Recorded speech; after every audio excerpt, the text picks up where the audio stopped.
Yeah, literally Saturday is when the outline of the proposal was first circulated around Congress. The reason why, though, it was able to come together so quickly is that most of these proposals are pretty much ones that have been put forth and studied before.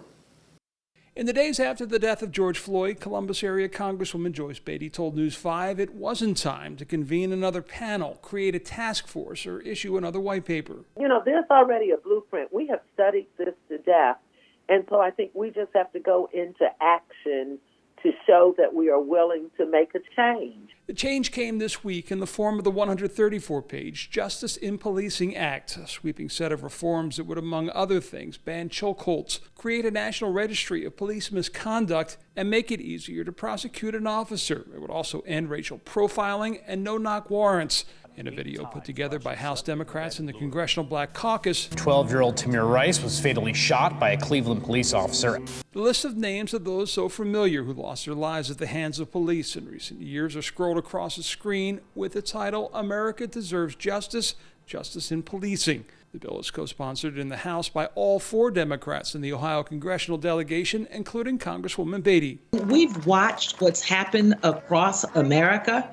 This has been a long time coming. Today, we're breathing for George Floyd.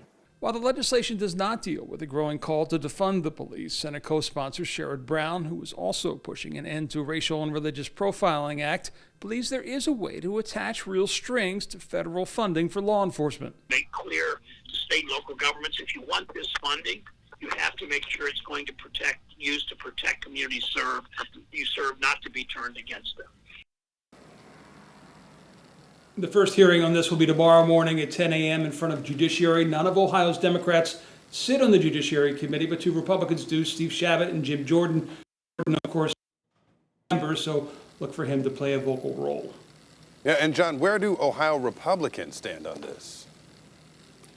Most of them have been pretty quiet on this issue so far. A spokesperson for Senator Rob Portman tells me that he's encouraged by the discussion that is taking place, but the solutions will need to be with a consensus and bipartisan support.